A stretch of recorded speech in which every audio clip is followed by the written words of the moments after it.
everybody, and welcome to this Inner Child Empowerment class. I'm so excited to have you here. This is one of my favorite things to talk about, my hyperfixations.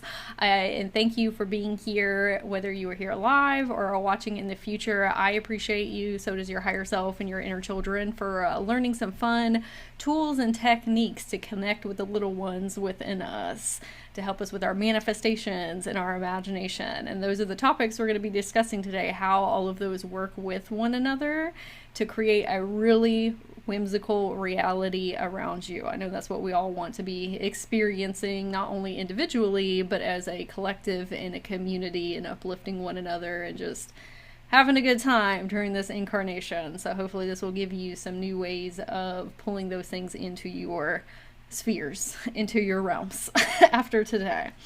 Okay, so class is in session. We have Miss Frizzle here. She is one of my favorite characters, the teacher from the Magic School Bus. I always try and embody her energy when I'm talking about inner children specifically.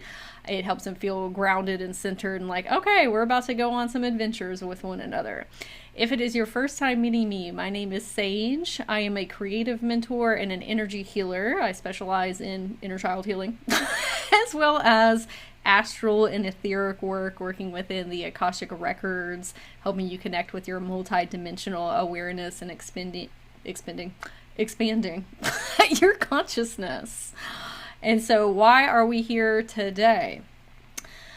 When I first started on my inner child healing journey, it felt very arduous and challenging because I had so much trauma from childhood and teenage years and young adults that it was very triggering anytime that I looked at those memories and tried to work through things. It really overacted my central nervous system. I had so many negative thoughts.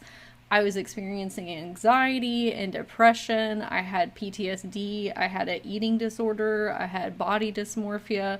I had a whole myriad of things going on, and I didn't realize until I got deeper into my spiritual awakening journey that through inner child healing, I would be able to bring a lot of peace to my life. And if it is your first time doing inner child healing and you're saying, oh my gosh, all my sweet angel babies in there are hurting and sad, they're okay. Okay. I think that sometimes people feel very guilty and shameful of, I haven't been taking care of them.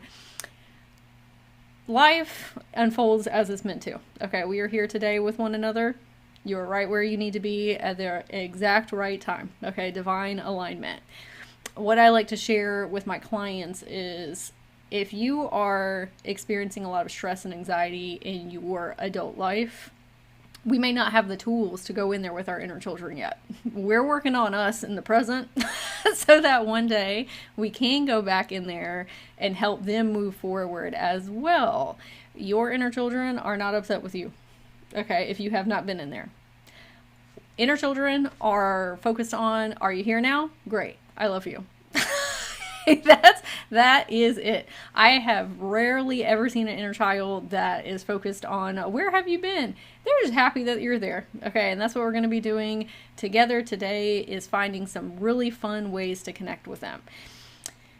And the reason I say that is because when I first started, I did not have fun tools and techniques, because you don't see those as much in the collective. And so I have really made it my mission to bring that to my communities, because it can make it a lot easier. And I'm not saying it's always easy peasy lemon squeezy. Okay? Emotions and feelings that you're processing and alchemizing within yourself can feel like the rockiest storm out there, but it doesn't always have to feel that way. There are lots of beautiful experiences that I have had with my inner children, even talking about very traumatic things. And so that's why I want to give us some new tools to implement into our healing practices. We are going to be talking about identifying behavioral patterns, excuse me, in the beginning of this class. So it's not going to feel super heavy, but it's not going to be the most fun in the beginning, because we need to identify where our challenges are right now, why we are feeling the way that we're feeling, or why we are stuck. we're not going to talk about a whole bunch of trauma, just more so about the behavioral patterns and then how to move through it. So I want to specifically say that to your inner children while they're listening to this, and they say, hey, I thought we were going to talk about fun things. We are. And you learning about behavioral patterns can be fun if we're holding that perspective of, oh, this is what's going on. I have been so frustrated because I can't figure it out. And that's why we're all here today, because sometimes you do need an outsider's perspective or somebody that specializes in connecting with inner children so you can get a bigger scope of these are the schematics that I have been running, right? So in that instance, it can be fun and magical because we can just move right on through it and then experience more fun adventures with one another. I am going to be sharing a lot of images on all of these slides that we're about to go through with one another, because I want you to see the importance of symbolism and storytelling when connecting with your inner children. There is a reason that they enjoy fantasy books and cartoons and anime. They like seeing things laid out in front of them in ways that they understand. And images can really pull up some big emotions within you and help you have releases or amplify your manifestations or connections with your inner children. And so that's why I wanted to make sure that they are still having a good time, even if we're talking about things that are a little heavier. Okay, and you can see, oh wow, this really does make a difference for my psyche and my subconscious to see images that are representing the words that we are saying. And we're going to talk about that a little bit more when we talk about my psychic development workshop, which we're doing for a giveaway for those of you who are here live. But symbols with your inner children are so important. Even just seeing Miss Frizzle right here, I could have just said, oh, class is in session. Great, love that. Look how fun and whimsical this is, though. With her up here, this is getting our inner children excited for the journey that we're about to go on, and they can see it as, oh, I'm about to learn something. This is educational. At the end, we're going to talk about our biggest takeaways. Because there's so much that's about to be in this class, I'm not going to be answering specific questions, but if you have follow-up ones after class, you can always feel free to reach out to me via email, magicwithsage@gmail.com, or through my social medias, Magic with Sage, or you can book a one-on-one session and we can get on into it with all of your questions. Okay, we're going to go ahead and start our class.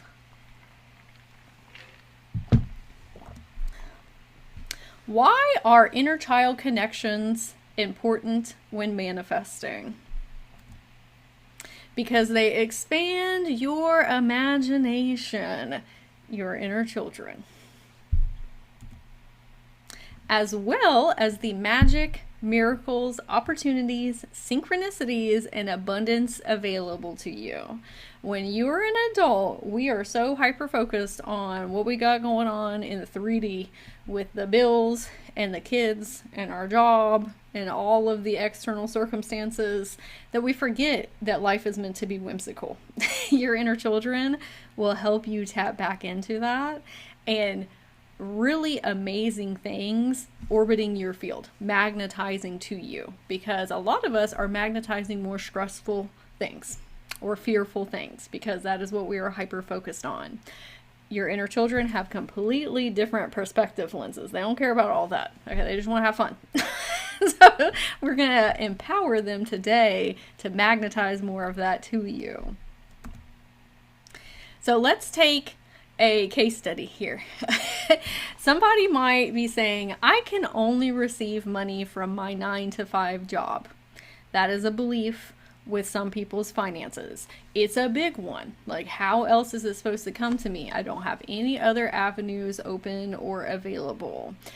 In working with our inner children and expanding what is possible for us in our life, we could have another person over here that has this experience.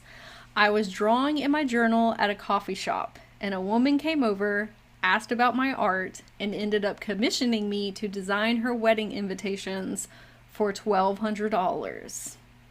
This is getting paid to exist and doing the things that you love and not having to work and strive for it. It's simply magnetizing to your whimsical energy okay?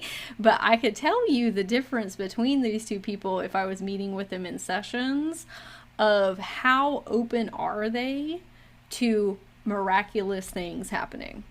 And this might seem like a silly example, but I was literally on TikTok last night and this girl was talking about how she was at the beach and she was drawing just on her canvas. And this random lady came up to her and said, "Hey, can I commission you to do XYZ?" And hired her right on the spot to do a job. And she said, "I'm not a professional. I just like doodling." But the lady enjoyed it so much. She said, "Hey, I want you to work on this piece of art for me." And I thought that was so funny and synchronistic because I came up with this example, but then I saw it in the 3D with that girl on TikTok and I was like, oh, I'm going to tell everybody in the class. So this is another real world example of this. So this is from one of my clients who took my Magic Money Quest. This is supporting you with your finances and learning about magical archetypes and just really helping your inner children have a different relationship with money. She sent me an email the other day and said that she had an insurance claim in December that she was denied for, and it was $3,000. She took my Magic Money Quest the other day and then got an email from, or a call from the insurance lady that said they changed their mind and then sent her a $3,000 check right after she started taking the Magic Money Quest. And then she got a $502 rebate that she had forgotten about from weeks prior within a day of also receiving that other check. That goes to show you when you are expanding your imagination and the possibilities that could happen, what can come in very quickly, okay? Your inner children are the ones who know how to dream without limitations. They say, oh, I love unicorns and dragons and fairies. And as adults, we're like, oh, that's not real. I mean, some of us know they are. Okay. But a lot of people have their psychic and channeling abilities. I don't like to say shut off, but they need support in re-remembering. Your inner children don't. Okay. They are tapped into different frequencies and dimensions at all times because they know what's really possible. So why do people often feel stuck with manifesting? Where are my manifestations? If you have been frustrated and you have been doing all of this mindset work, energy healing, maybe even still connecting with your inner children right now, but things aren't materializing in the way that you want to, we're getting into why that might be. If you catch yourself always imagining the worst case scenario, it's because your imagination has been trained to scan for danger. You learn to brace for impact when you were growing up. You might have had overbearing parents, and a way to stay safe was to expect disappointment, which then rolls over into your manifestation practices. Your brain, as a child, learned to protect you by preparing you for everything to go wrong, just in case.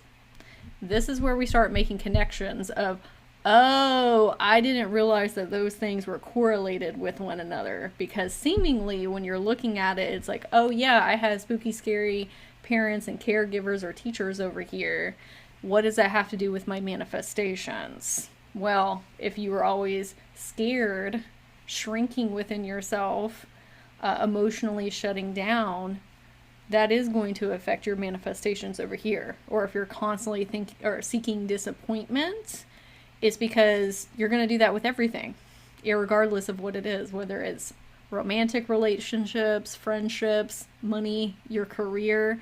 It's an overarching behavioral pattern of, oh, that's great for other people, but that's not going to happen for me. Are these things your fault? Absolutely not. That's where a lot of people get tripped up too. And they say, oh, if I was better, I would be able to manifest. You probably just have some old behavioral patterns that are not even your fault in the first place. They were instilled by your caregivers or your parents or society, religion, culture, capitalism. It's not your fault that they're in there. But it is our responsibility to work through them. And that is what we are doing with one another today. So you might have experienced the tone of a voice, your parents being very sharp, a slammed door, or maybe even the silent treatment from them. And there's a whole other myriad. We don't want to get into too much spooky, scary stuff, but physical, spiritual, mental, emotional types of abuses, those can come into play here as well. Your inner children remember that. So when things are even going well in life, you are scanning for danger, waiting for things to go awry. I have experienced this personally in my life, where I will get exactly what I asked for with my manifestations, but I still had a fear of, okay, well, that worked this time, but is it going to work again?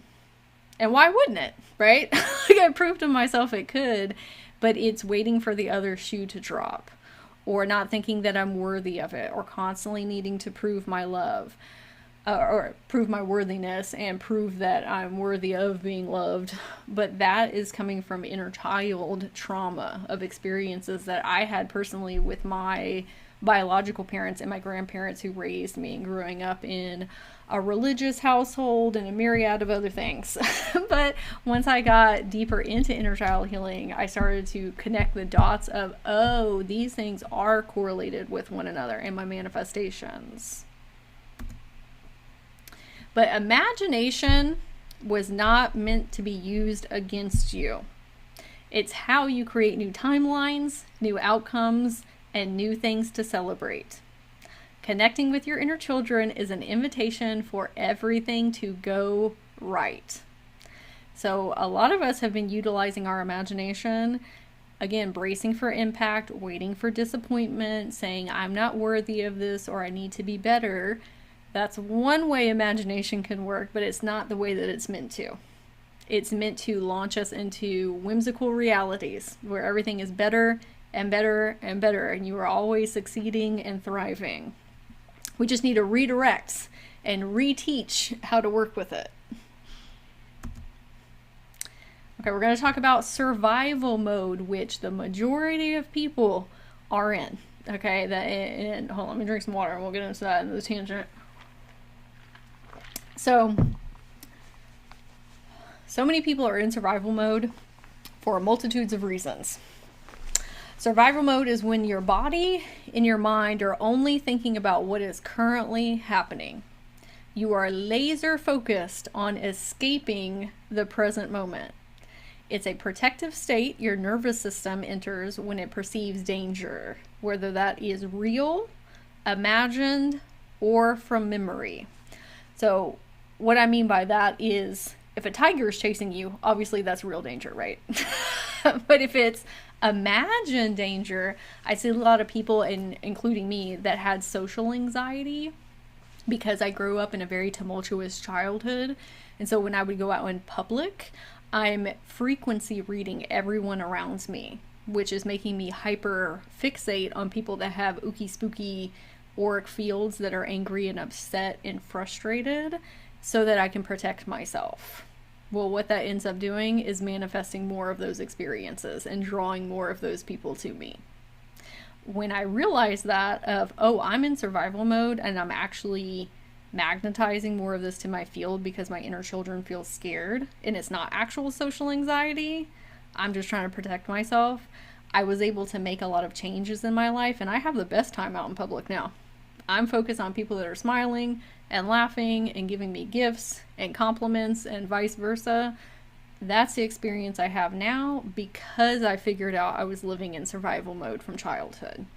From memories, if you experience something that brings up old emotions or feelings from childhood, your inner children think that's happening right now. Even if it's a completely different circumstance and you're not in danger, everything's fine, you're really safe, they are going in hyper alert mode. And it's making all that trauma resurface up in your body, which ends up becoming negative thoughts and negative beliefs. And then you manifest more of what you don't want. And now we're in a behavioral loop in a cycle. And now we're getting frustrated. And now we're thinking we're not good enough. And nothing ever positive happens for us. It's a very slippery slope. So we need to be aware that a lot of us are experiencing this still. And maybe it's not you 24/7, but even me as an energy healer who does this every single day for myself and other people, I still catch myself in survival mode. Even before this class, I was getting super nervous. I was like, oh my gosh, are they going to like me? Did I make this cohesive enough? Are they going to understand? Did I do too much? Like all of these just ruminations, that's survival mode because I didn't feel enough when I was a child. I was always having to prove myself, and I became an overachiever and a people pleaser. And I had to have a conversation with my inner children before this and say, hey, remember all of these beautiful people who are coming to this class are excited about what you were going to talk about. They love you. You love them. They're just a different reflection of you. We're literally just talking to ourselves. Okay, how are we going to be embarrassed talking to ourselves? So these are all conversations I continuously have with me because it is very triggering to live in the 3D. Because of social media, and you know, we could go on and on about that. We all know what I'm talking about. I don't want you to think, oh no, I'm doing something wrong. This is a natural default of so many people in the collective. Okay, there are so many different ways to heal through this and show up differently in reality, and that's what we're doing today. But just having the awareness of, oh, some of these things might be rolling over from childhood, and it's not actually me that's experiencing it's my inner children that are being triggered. That will really help you see things from more of an observant viewpoint and help you feel more safe and secure. But we'll get into that about becoming the higher self. Okay, these are common signs that we are in survival mode. And again, this might be your all the time, or it might be your some of the time, or a little bit of the time. It is okay wherever you're at. We might struggle to relax or feel safe even when things are fine. Overthink or expect the worst, just in case. You feel burned out, shut down, or constantly on edge or overstimulated for our neurodivergent girlies. You have trouble imagining the future or positive experiences and opportunities that could be coming your way. Or trusting your next steps or decisions to make. You make decisions based on fear or urgency instead of alignment, which ends up manifesting fearful results. Then we get in continuous loops of manifesting what we do not prefer if we are consistently living in survival mode.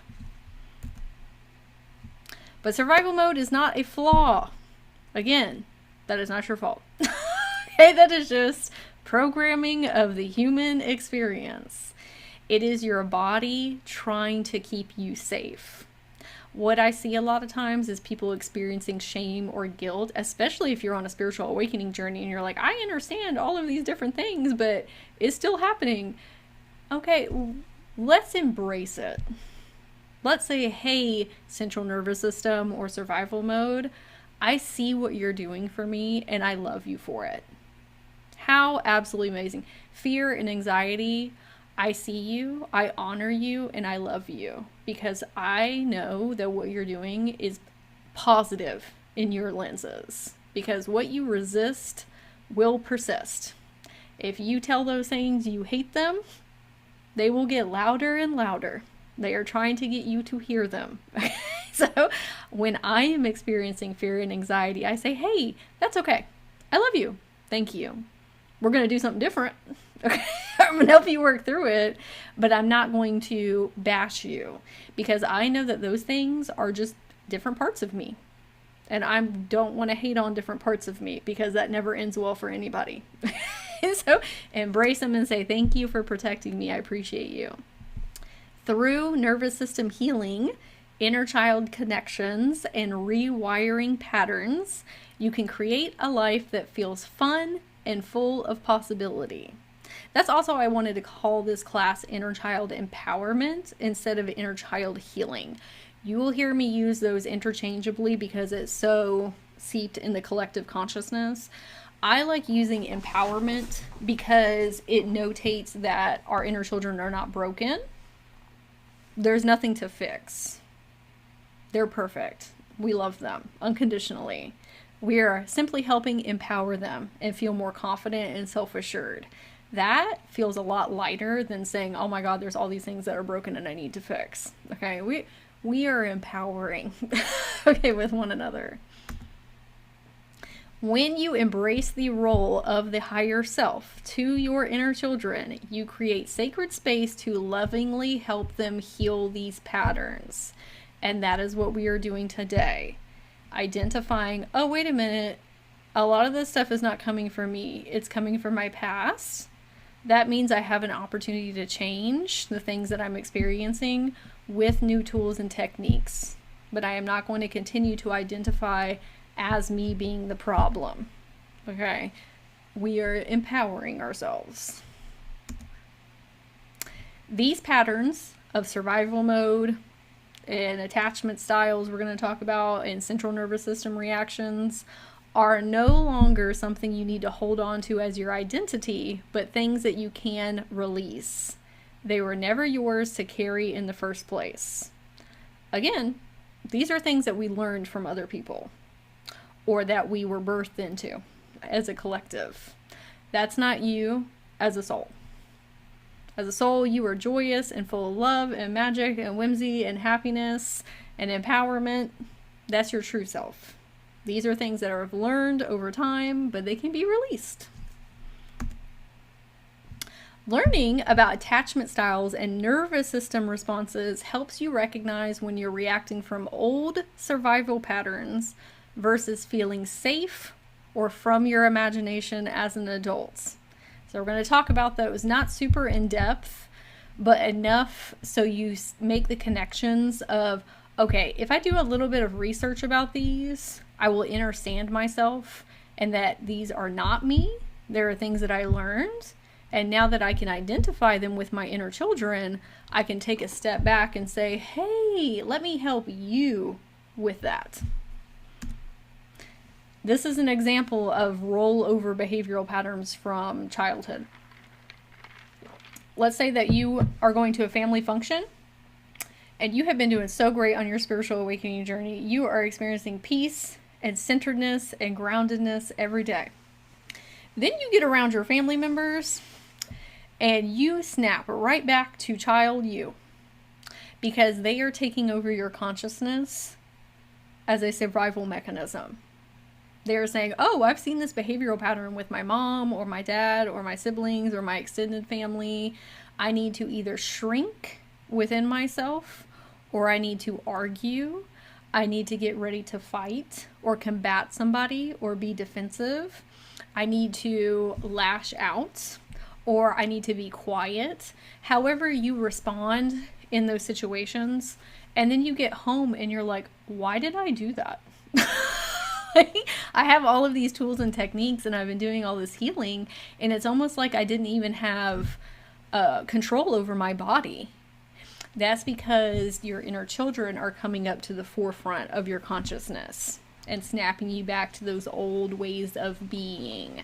That is why it is so important to understand what central nervous system reactions and attachment styles are.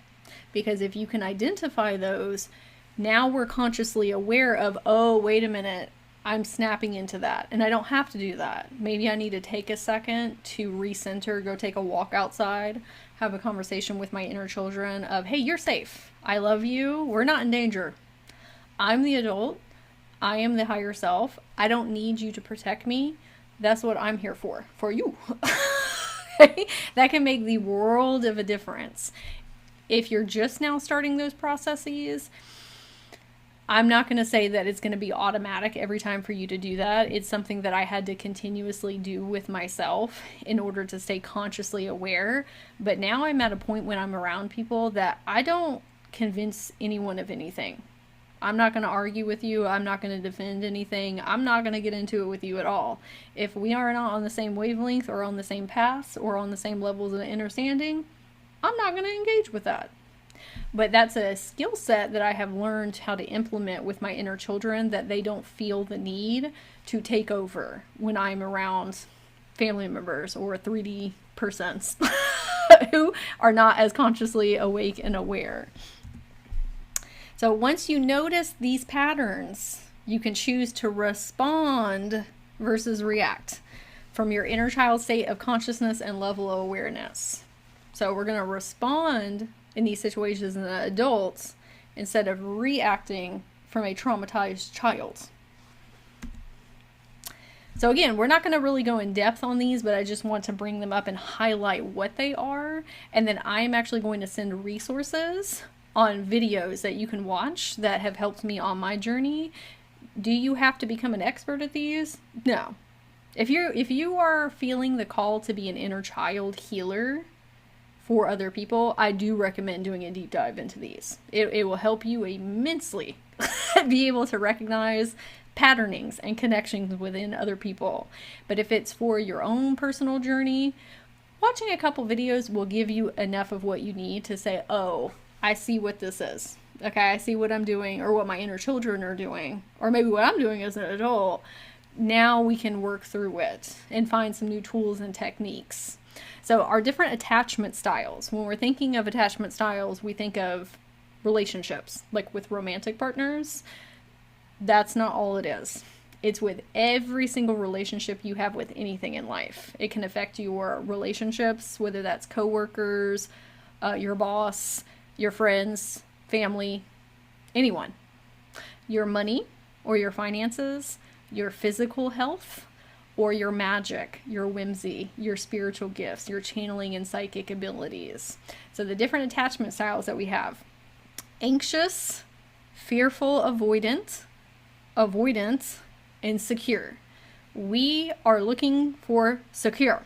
Okay, that's the one that we want with all four of these areas of life. And these four areas of life, which we're going to get deeper into here in a minute, are kind of all encompassing. Obviously, there's going to be outliers, but if you really take a notice of how am I interacting with the four of these in life, it will show you where you're at with survival mode and how your central nervous system is interacting with different things throughout life. So I'm going to send a video teaching you about attachment styles.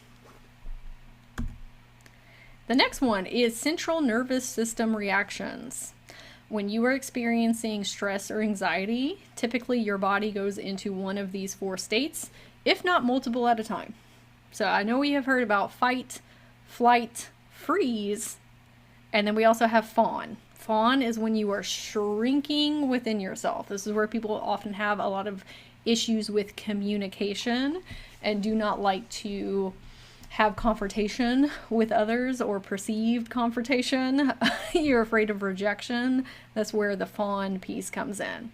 So again, if we understand these on a little bit more of an expansive level, when you are, let's say, around your family, you can say, oh, I'm going into flight right now. Oh, I'm going into fight mode. I'm going into freeze. I'm going into fawn. Oh, that means I don't feel safe. Oh, that means it's my children that don't feel safe. Oh, they need me to come in as the guardian and the protector and say, hey, I got you. We'll talk about this later when we get home, but I don't need you to take over. Okay? And that's with anything. Finances, while you're at your job, while you are doing your astral and etheric travels. There's so many times that your inner children just come up because they're nervous and anxious. Well, if we understand both of these together, we have an awareness where we can take a pause. I'm going to send a video about this as well. Whoop.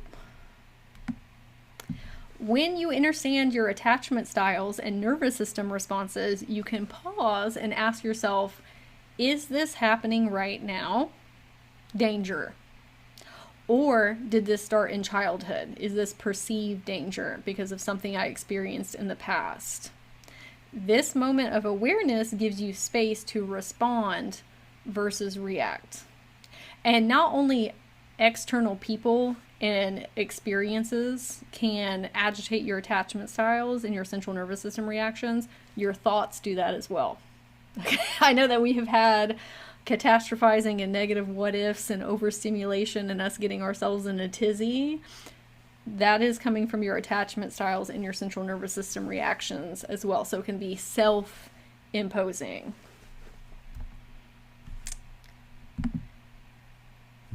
Why is all of this important? Your inner children are focused on two things: feeling safe and having fun. They don't care about anything else. Of all of the inner child healing sessions that I have done, they do not care about anything other than having fun and feeling safe.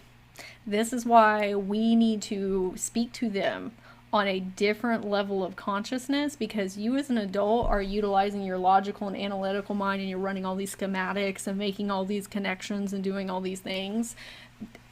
They don't need all that. You are overwhelming them by coming in and trying to use all of your adult methods, when if you could just boil it down to, hey, I want to help you feel safe and have fun, that's going to take you so much further with your inner children. Obviously with different developmental stages. If you're talking to a baby, I know a baby's kind of young, but a baby to like 12 years old, they don't have the same level of understanding that we do. Now, if you're talking about maybe 13 and above, they're, a little bit more conscientiously aware and are getting closer to have a developed prefrontal lobe cortex for judgment and reasoning skills. But when you're talking about really young children, they just want to feel safe and have fun. So when they feel safe, you can imagine new possibilities for your life. Okay. Will this affect my manifestations? You getting triggered and overstimulated and your central nervous system kicking on and being in survival mode. Because where we're at right now, it's like, oh dang, I have so much to heal. I'm broken.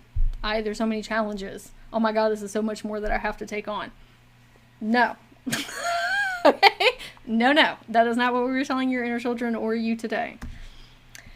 The thought that we are going to have affirmation over ourselves: it doesn't matter how I feel, I always receive my manifestations.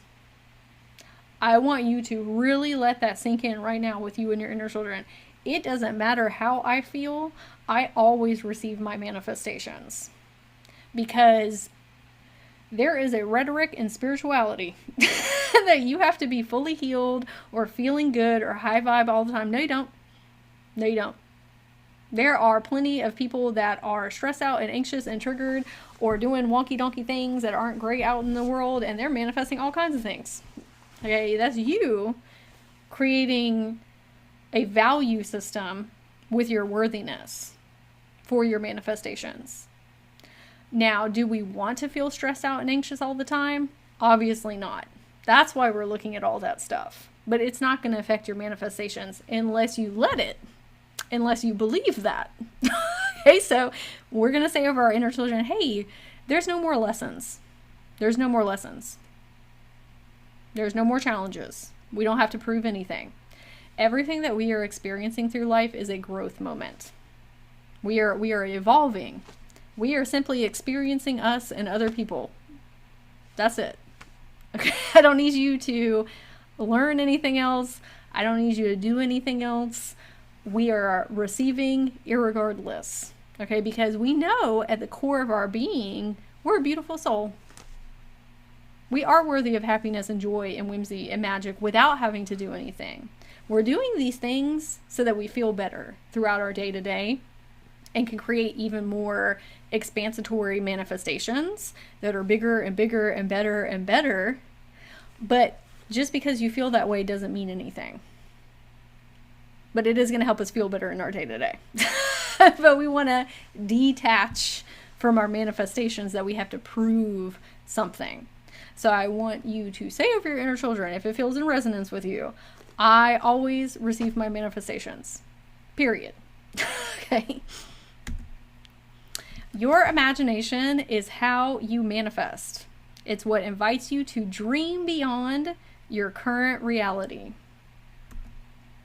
But what if I don't remember my childhood?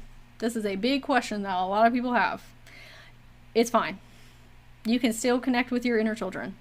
I did not remember most of mine because of trauma. and I had blocked out so much of it because I did not want to re-experience it, that's okay. We are going to come at it in a completely different lens where if you don't remember anything, that's totally fine. You will one day. You need to, or not you need to, as you develop your tools for more expansatory levels of healing, you will start to remember those things. I remember most of my childhood now because I have come at inner child healing in a way that's not spooky and scary and re-traumatizing. There's a reason that they pushed all that back here, because it doesn't feel good, right? We're not trying to take them back through it. We're going to come at it from what's the word I was saying before? Some workarounds. Like, we can still observe it and talk about it without having to physically, viscerally re-experience it. But there will come a time where you start to remember things, and not just negative things, positive things. As I've gone on my journey, they have reminded me of amazing experiences that I had because I completely forgot. Like, they kind of jumbled all the memories up together and stuffed them deep into my subconscious and my psyche. But you can ask your inner children, hey, are there any really awesome things that I may have forgotten about that you can show me? And have positive ones come up. So often when we're thinking of inner child connections, we're thinking that we need to speak to them directly in our imagination or our mind's eye. Not necessarily. That comes with a little bit more proficiency in your channeling abilities or with your clear gifts like clairvoyance or clairaudience. But your inner children will speak to you through your thoughts, feelings, and emotions. Even if it's not audibly, it's a physical sensation that you are experiencing. Like the example that we gave before of you being around your family members at a function and having a crash out or being overstimulated or overwhelmed.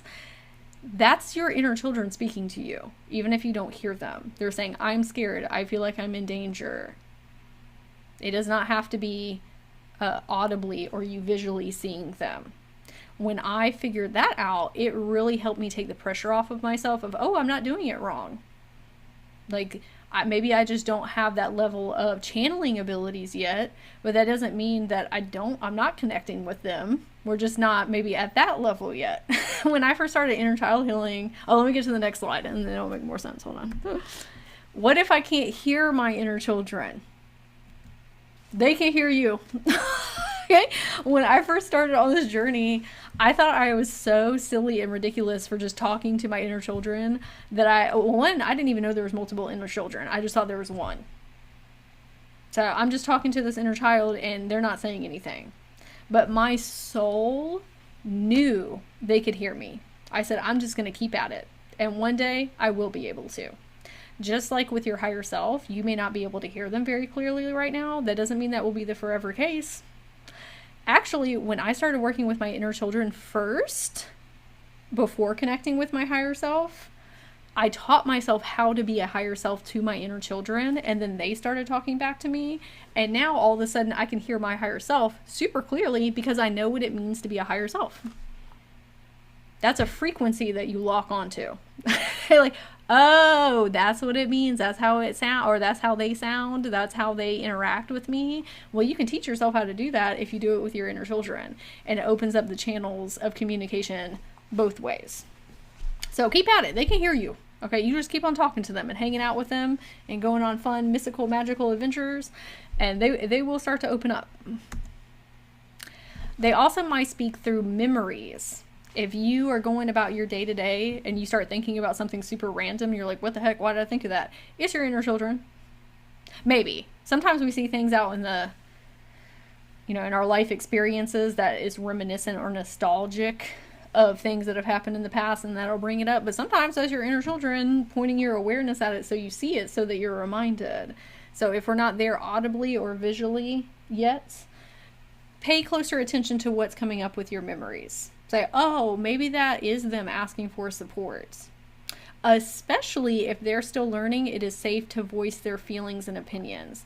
If you were shut down as a child and told to be quiet and not cry, or your feelings are invalid, or you felt scared to share or invalidated, they're still feeling that way. And so they feel that way with you too.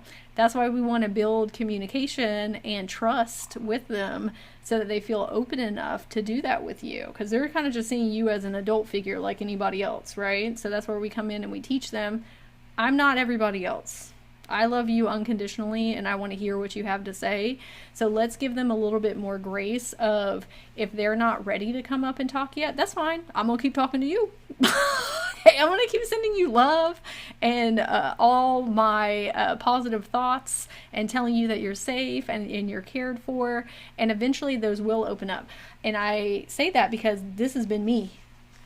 My inner children were petrified to ever voice their opinions because I lived in such an intense household and told like women are like second class because of religious things, just a whole myriad of stuff.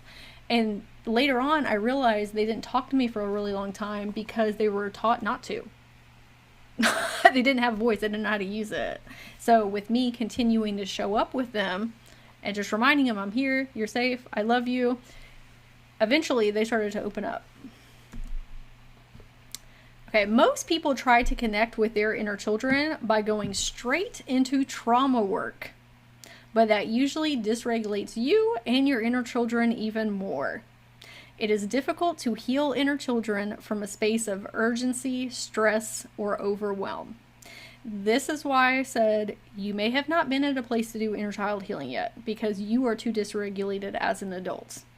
I am not saying that you can't do it. It's just a little bit more difficult.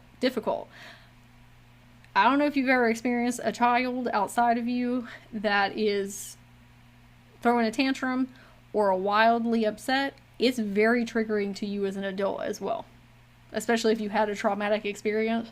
So if you're trying to go in and say, hey, let's talk about all of these wildly traumatic things that happened to us as a child, and you're stressed out and anxious, it's going to make them stressed out and anxious. This is where we are learning as an adult to ground and center ourselves. That's why we did the meditation before we even started this class.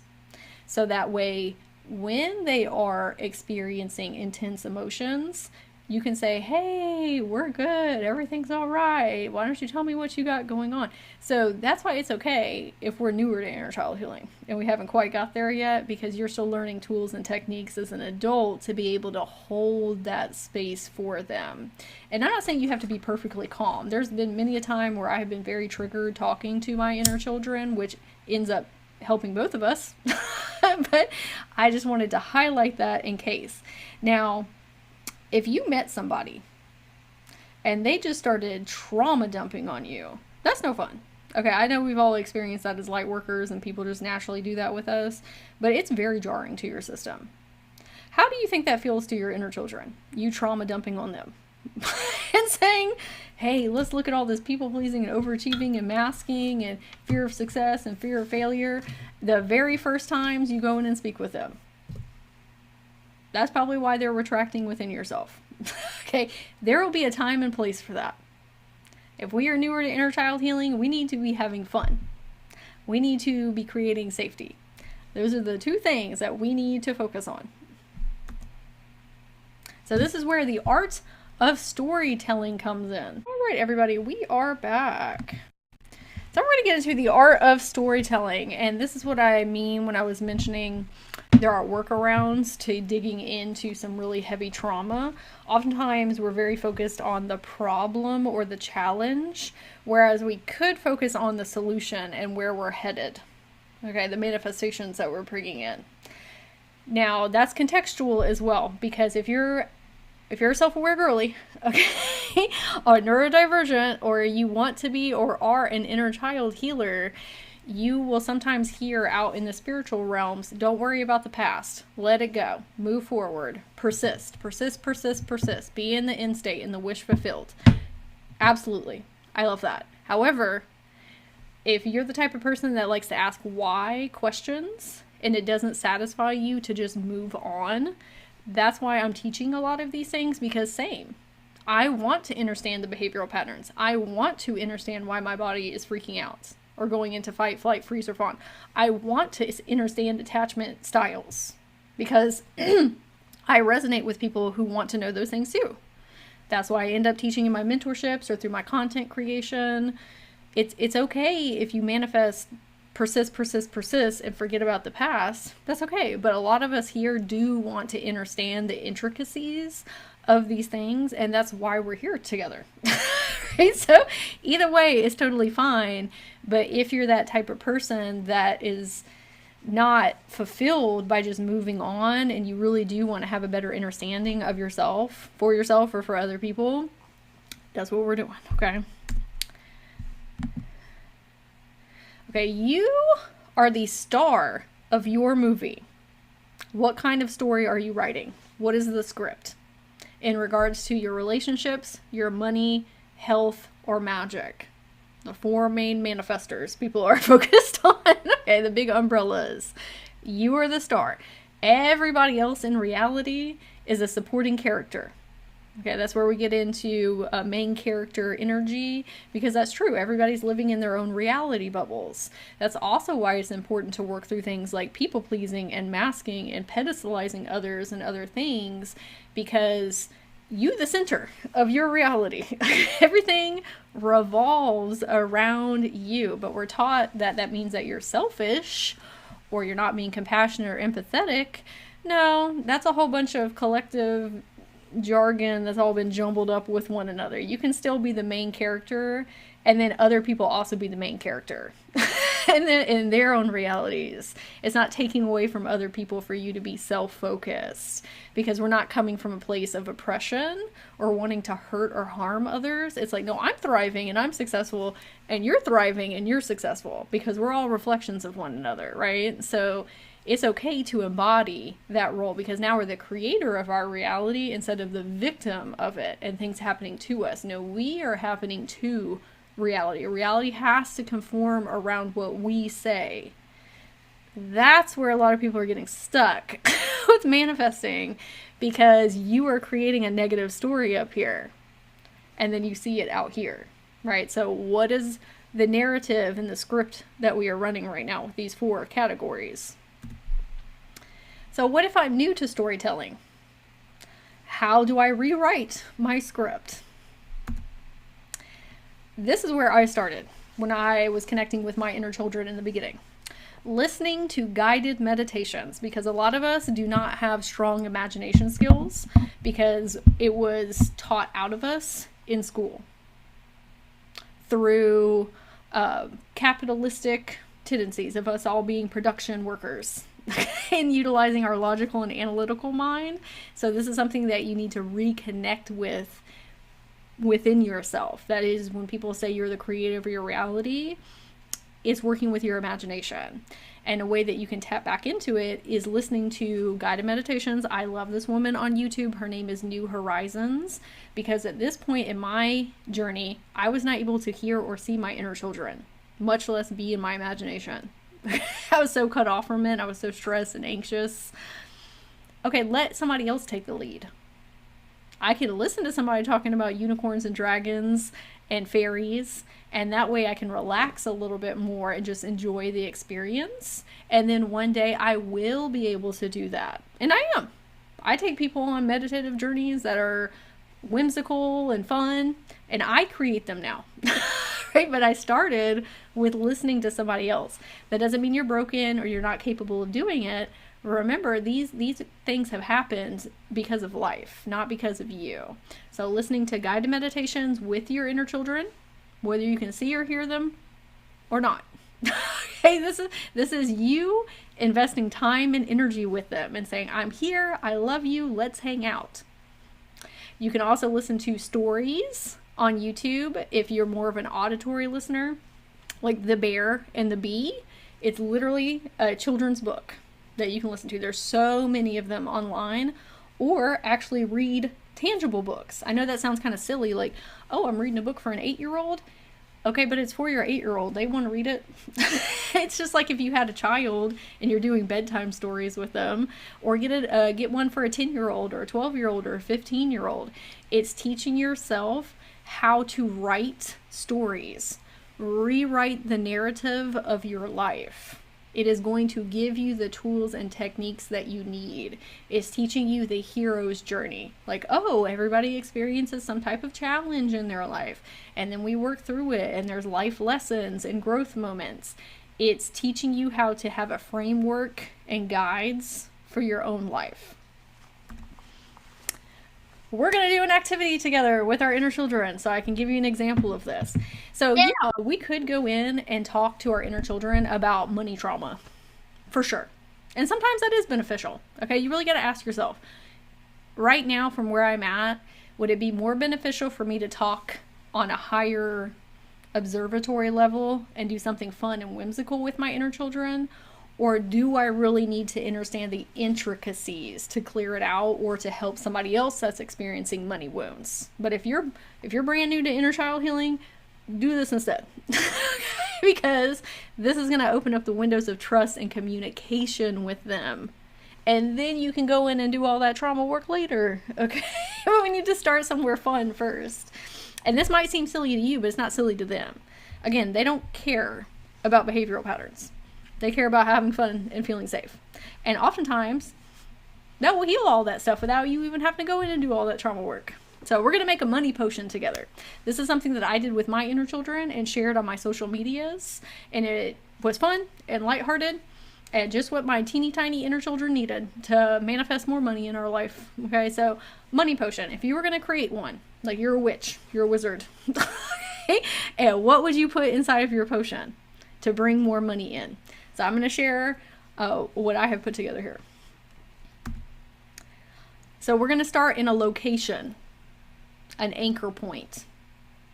It's going to make it more tangible and more real. So we're going to envision that we are in a potion room. Okay, you can find pictures of them on Pinterest. If you look at pictures of what you are trying to pull up in your imagination, even if you don't see images in your mind's eye, I don't see images. I feel images. But it's still beneficial for me to look at a symbol in front of me so that I can feel it more viscerally. Okay, so we're going to look at a potion room. So what we're putting in to our concoction, 4-leaf clovers for unexpected blessings coming in.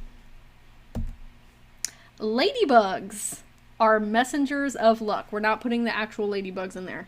For people's inner children, they're like, no! Just the energy, the essence. Rainbows are the bridge between desire and delivery. Dolly Parton, again, her energy. So Dolly Parton has a literacy program where she sends out 3 million books a month to children ages 1 to 5 in the United States for free. She has sent out 240 million total to this day out of her own funds. She is a representator of somebody who's doing amazing things with their wealth, which our inner children need to see more of. Because a lot of times they're like, oh, rich people are evil. Not Miss Dolly Parton. She's doing great things for people's children to grow up and have, great reading skills to help them as adults. And so we love that, so we're including her. Gold doubloons for finding treasure. Peppermint and eucalyptus, which helps us feel fresh with our money energy and clear of mind. Clear out all of that muck and that mucus. Okay, energetic mucus. Dragon's breath to fuel your passions. Moss for rich growth. A cash register, the old-timey ones that go cha-ching for the sound.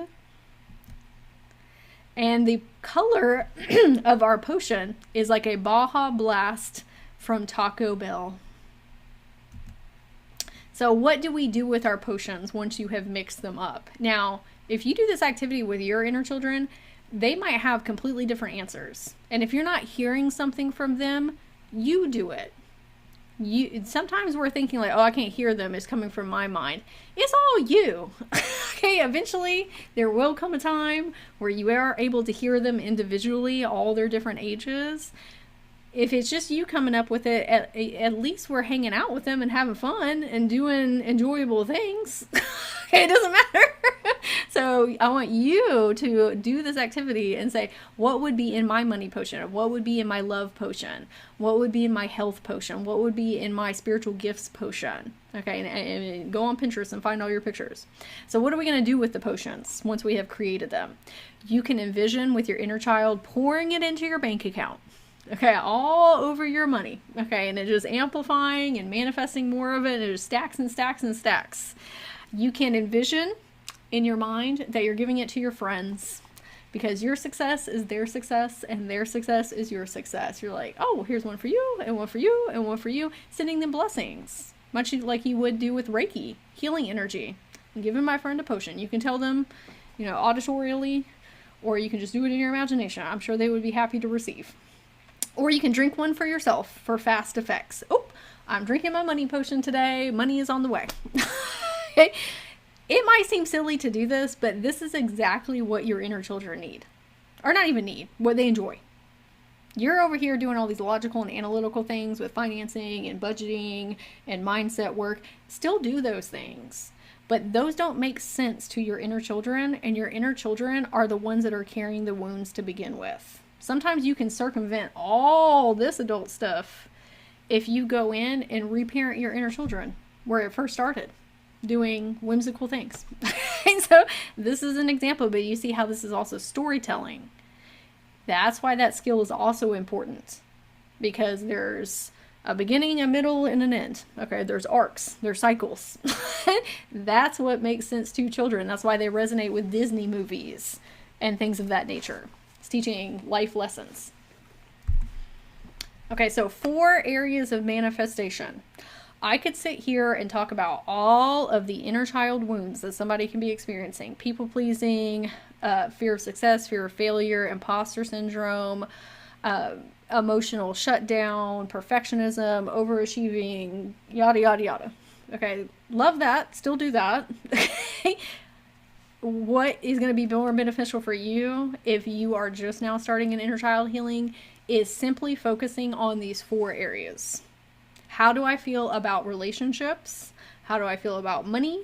How do I feel about my physical health? How do I feel about magic and whimsy? Okay, and that includes your spiritual gifts and like signs and synchronicities and miracles and things of that nature. I'm going to focus on those 4 areas. How do y'all feel about those? That's a great place to start. Those are overarching umbrellas. And then when you get a little bit deeper into inner child healing, now we can focus on the intricacies of the wounds if you want to do that. Now let's talk about soul journeys. When people are going in to connect with their inner children, a lot of times why I see that they're getting stuck is because they're just meeting them in the pitch black. That's scary for anyone. Okay, I don't even like being in the dark as an adult now. Okay, like when I'm out and about and my room's okay, but nobody wants to be experiencing that. That's where a lot of the fear and anxiety is coming from, because it's like, oh no, what could happen? Something's going to get me, the ghosties and the goblins and the ghoulies, or I'm not going to be able to get back in my body if I go too far in meditation. Start somewhere that is grounding and centering for you as an adult. Or ask your inner children if you can already hear them, or they can show you a memory or a place that they want to go to. But start in a location. Look at pictures on Google or Pinterest. Some people are having a difficult time pulling up things in their mind's eye. It's not cheating to look at a picture. It's helpful. I still look at pictures now, and I am a very proficient channeler because it makes it more real and tangible and more fun. So you can start in a forest, in a cozy cottage, by the ocean, or the mountains. Those are just a few examples. It can be an amusement park. It can be an ice skating rink. It can be the mall where your teenagers want to hang out. But pick somewhere to start and meet them instead of just going into the blank space of the void and expecting to see them. Okay, this is what I do with my inner children or when I'm helping clients. When I'm working with clients, usually start in a park before I even connect with their inner children, because it's very healing to be around trees and the sun and the flowers and the bees, and everybody knows what a park and forest looks like. So that's where I usually start. I will come into the scene and I will say, hey, or if there's any inner children that want to talk to me about love, relationships, money, health, magic, whimsy, I would love to speak with you. Let's sit on the ground with one another. Now, do you have to see the inner children while you're doing this? No. Sometimes it's just an intuitive knowing and an intuitive feeling. You'll see them eventually, okay? But we're going to walk through this, okay, together, irregardless if you can see or hear them. You're going to sit on the ground in the park or in the forest, wherever you decide to start, because that helps them feel grounded and connected to Mother Gaia. And if you are an adult that was looking down at a small child, that is very intimidating if you had overbearing parents. So we're going to be eye level with them or close as we can to them so they feel like a peer. Okay, so we're going to sit on the ground. We're going to say, how old are you?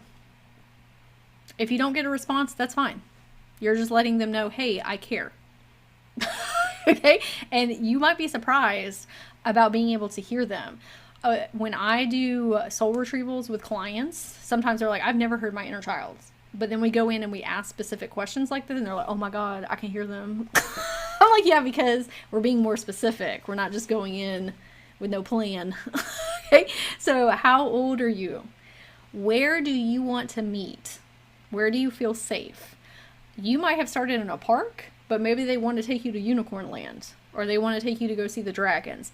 We want to set them up for success, and them seeing you as the higher self, and that you can go anywhere in the galaxies and the cosmos. Okay, where do you want to go? Or we can stay here in the park or the ocean or wherever, but we want to ask them because we're trying to validate that they have their own the opinions and feelings and emotions. How are you feeling? Break it down. You feel sad? You feel happy? You feel angry? You feel frustrated? Do you feel scared? Simple. Simple, simple, simple, simple. With inner children. Oh, we as adults are overcomplicating things. Okay? When you're working with inner children that are like 15, 18 years old, you can do that with them. The younger inner children, happy, sad, frustrated, angry, sad. I think I said that before, but just basic emotions. Can you tell me about how you're feeling in regards to relationships, money, health, magic? Simple. They don't understand what you're saying with people pleasing. They don't understand what you're saying with masking. Okay, if you're newer to inner children. But they do know what love means. They do know what money means. They do know what health means, and they do know what magic means. Okay, start there. And then sometimes you might be surprised. They start telling you things. Kids are a lot more aware than we give them credit for. This is more if you're newer to inner child healing. Why do you feel that way? Simple question. Why do you feel that way? Validating them.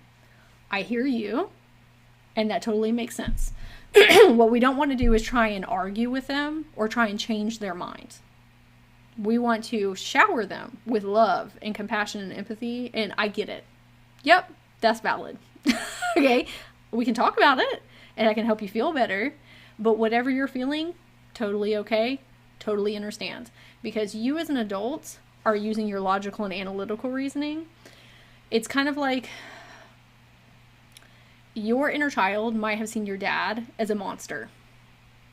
A scary, spooky monster. You as an adult, you're like, oh, he's just a dude. He's just a guy. That's not how your inner child saw him. Okay? So we don't want to be like, oh, he's not, or, invalidating them. Like, okay, that's valid. Sure. Okay? And then we can help walk them through how maybe he is not, but we want to give grace of they are perceiving how a 5-year-old is perceiving things, or a 7-year-old or a 10-year-old. What can I do to support you? Sometimes it's just a hug. Sometimes it's you helping them feel safe, giving them a kiss on their cheek, taking them to Dragonland. It's going to be different than what you need as an adult. It may not even be as much as you think that you need. What I'm saying, when kids really just want to feel safe and have fun, if you can help them with that, there's a lot of trauma work that you can circumvent. Because it's coming from them in the first place. And if you can just help them with those two things, a lot of times you can just keep pushing. Okay? What can I do to support you? So how do we work through when we are having very intense emotions? Because that is going to happen sometimes. You are going to have inner children sometimes that are stressed the F out. Okay, and they are having a tantrum, and they are scared, and they are fearful, and they are angry, and they are frustrated. So I'm going to walk you through an experience that I had the other day. I was so incredibly triggered and agitated. And I was watching all of these videos to try and regulate my central nervous system. And I had to take a pause and say, this is not going to shift until I go in and talk to my inner children, because that's where it's coming from. I understand that I am having an issue with an attachment style and a central nervous system reaction right now. It's not going to heal it with my adult mind. I need to go in and talk to my inner children. So I went into my imagination, and I love being at the beach.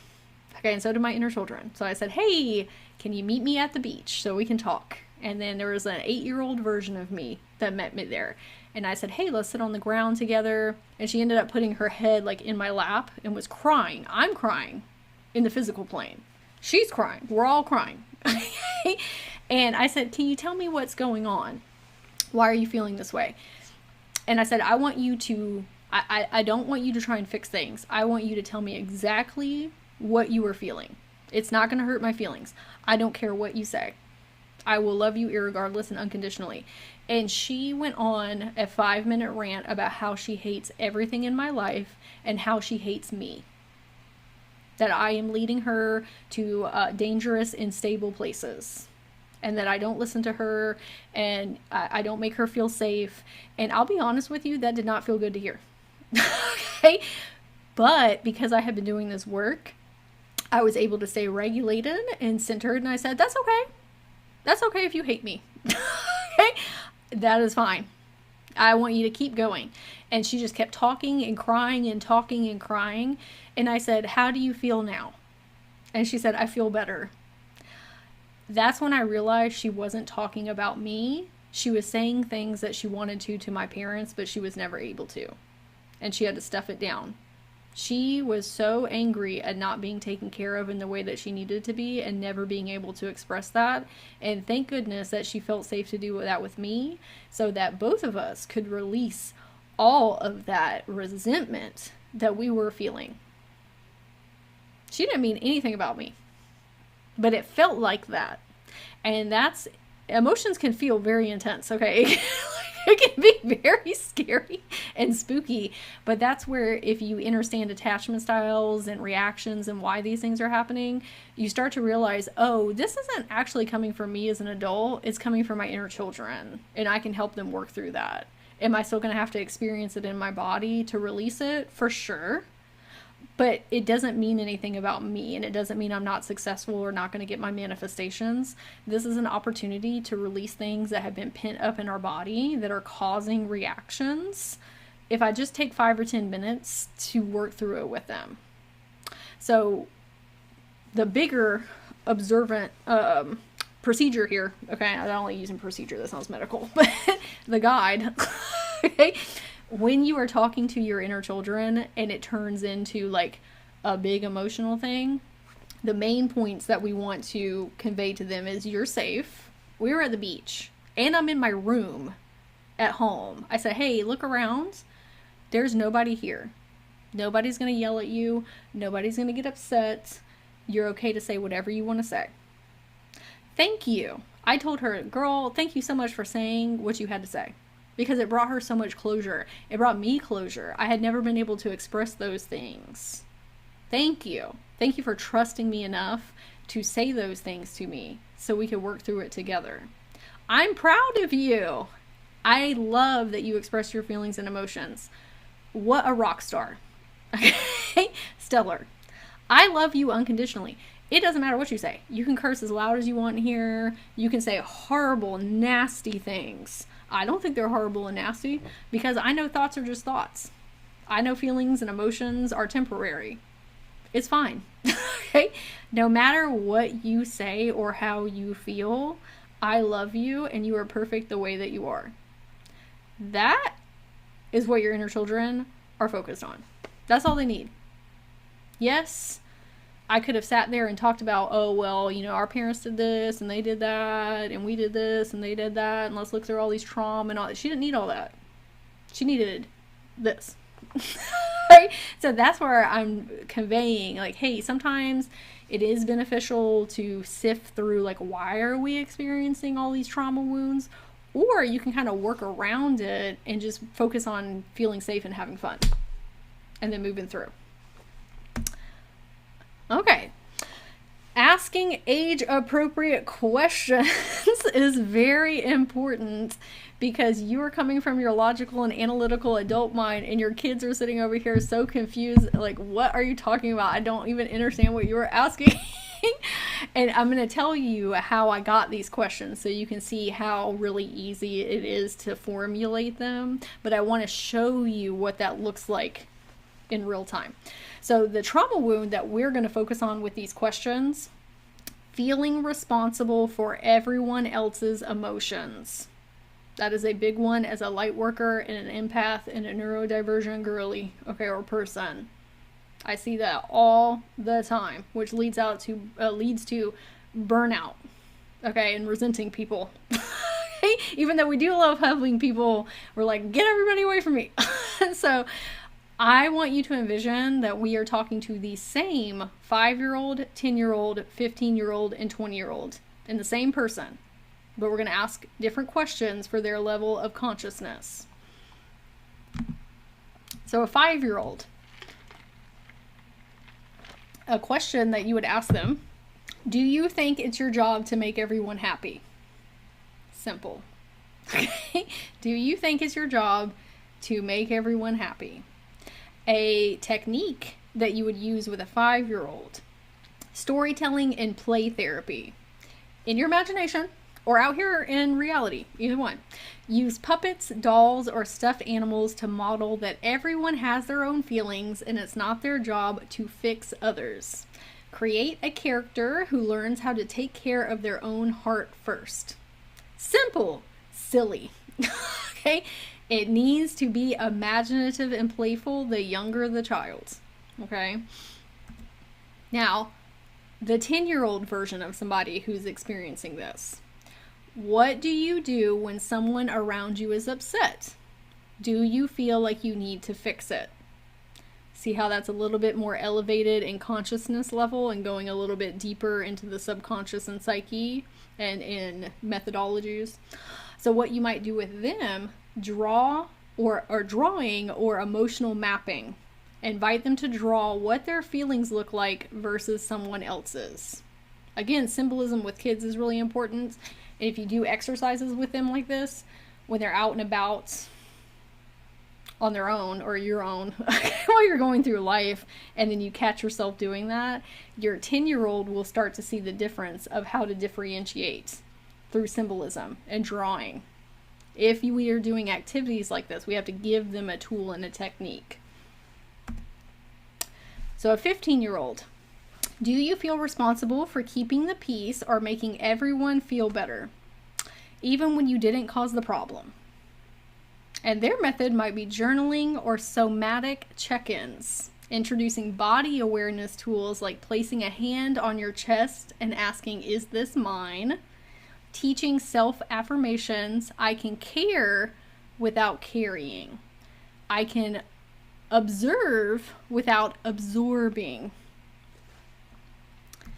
And lastly, we have our 20-year-olds. Do you ever walk into a room, feel the vibes are off, and instantly start trying to fix it, even if no one asked you to? The method that we would use with a 20-year-old, because they're using their logical and analytical skills now as an adult, okay, or very young adults, they are going to do inner child healing like we are doing right now because they're at that level of awareness. So use inner child integration techniques to explore the version of you that steps into the emotional fixer or caretaker role. So your 20-year-old would ask the inner children within, when did I first learn I needed to do this? Become the emotional caretaker, and then identifying the different age.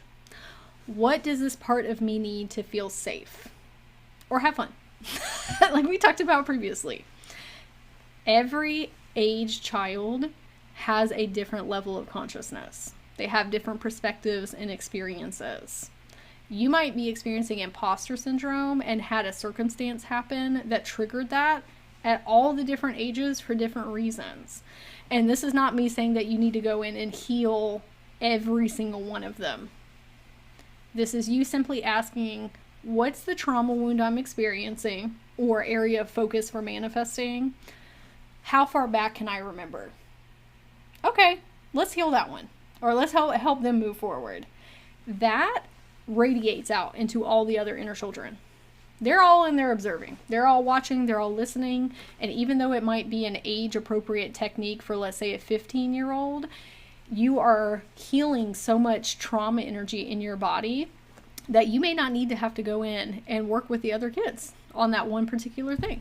Okay? You would be surprised at how much movement you can have with simply one memory, with one behavioral pattern or trigger or trauma. Okay, how far back can I remember? Let's focus on them. Okay, but you can see they need different tools and techniques and different questions, especially the younger ones. Simple, simple, simple, simple. Fun, fun, fun, fun, fun. This is where, again, storytelling is really important, because the younger the inner child, the more whimsical it needs to be. And it needs to be read out to them like a narrative. So, me personally, I watch a lot of anime, I watch cartoon movies, I listen to Dungeons and Dragons campaigns because they're fantasy based, talking about dragons and elves and unicorns and goblins and what have you. Reading fantasy books, playing video games, looking at pictures on Pinterest. If you do all these things, not only is it going to help you connect with your inner children and become a better channeler and energy healer, you're going to see it reverberated out in your outer reality. Like, life as a whole is going to be more rooted in these realms of existence. I live a very whimsical life. Okay? If y'all watch me on social media, I'll be talking and sharing all these like fantastical things happening. It's because I'm seeping my consciousness in it. It's because I live in my inner child state of wonderment. And I feel that and fuel it by doing these things, which seems silly as an adult, but we're trying to be silly. I do not want to live a stressful and anxious life that's rooted in logic and analytics and boring, okay? And everybody being the same and being homogenous. This is where I want to be, and I am. And this is where I'm trying to get other people to too, via coming to classes like this. So if you're here watching it live or in the future, I would assume you want to be too. Okay, so we need to invest more time and energy in whimsy and storytelling so you can write a new narrative up here. Okay, so we're going to get into our giveaways, and then we're going to go through the soul retrieval so you can see in real time what an inner child journey looks like. I did one with a client the other day, and she gave me permission to share, so you thought it would be very helpful for everybody.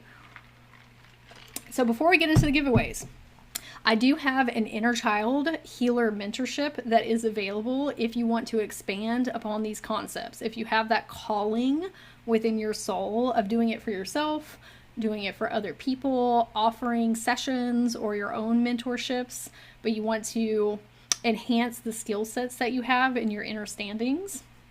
We do 3 sessions together. The first one is Foundations. This is how to recognize behavioral patterns and cycles within other people, whether it's family members, friends, or clients. Are they experiencing people pleasing? Are they experiencing masking? Are they experiencing emotional shutdown? That way you can figure out how you can get them to where they're trying to go in life. Because again, they might be stuck because they have not flushed those things out from childhood. So the first session is helping us recognize that within other people. The second one is a soul retrieval, where I actually take you and one of your inner children through a healing experience so you can lock onto that frequency and you understand how to do that within the Akashic records, how to actually timeline jump, astral project yourself to their time and space in the past. The past isn't real, time's not linear, but we connect with them in the present moment so you can actually speak to them and communicate with them in real time. Once you open up that window of communication, you'll always have it. You can do it with any of your inner children, but it is beneficial for somebody to do it with you. I didn't have somebody to do that with, and I had to figure out on my own. I'm not saying that you need me to do it. You can do it. Okay, I believe in you. I did myself. But sometimes we want to save time and energy and say, hey, teach me how to do this. And so I walk you through it so you have it with you as a tool. The third session is session flow. This is how do I set up a session for somebody else, a client, a family member, or friends. How do I do my marketing? How do I do my social media? How do I talk about this and the benefits and the results that people get? It's how to articulate what you are doing to others, okay, or for others. So if you're interested in this, you can find more information on my website, magicwithsage.com, or reach out to me on social medias, Magic with Sage. Okay, now our giveaways. Excuse me. The first one we have here is for the Magic Money Quest. This is helping you, excuse me, let me drink some water. My throat chakra. The Magic Money Quest. This is helping you with your relationship with your finances, because a lot of people have money wounds that started in childhood. And again, when you are connecting with inner children and helping them heal, you got to come at it in a different lens than you as a logical, analytical adult. So the way that I teach it is connecting with magical archetypes. So not only are you supporting your relationship with your finances, but you're also learning about the mage, magician, wizard, witch, sorceress, enchantress, and alchemist. These are energies that you can embody in your life and project to other people through your social media, through your energy healing practices, just the ways that you navigate throughout the world. They are activations, so you're going to learn what each of those archetypes, thoughts, and perspectives are on money to help you magnetize more of it into your life in magical ways. Okay, it's very fun. It's great for your inner children. It teaches you storytelling techniques. All of the channelings that I do are much like a movie, are much like a little kid's story. Okay, there's all these different arcs and cycles and life lessons and decipherings and symbolism and interpretations, and it's teaching you how to do that as well for yourself or for others. So we're gonna give one away here. I'm gonna pull up my randomizer. So bear with me for one moment. And if you receive one of the giveaways and you have already registered for one of these, just send me an email, magicwithsage@gmail.com, and we'll do a switcheroo for you.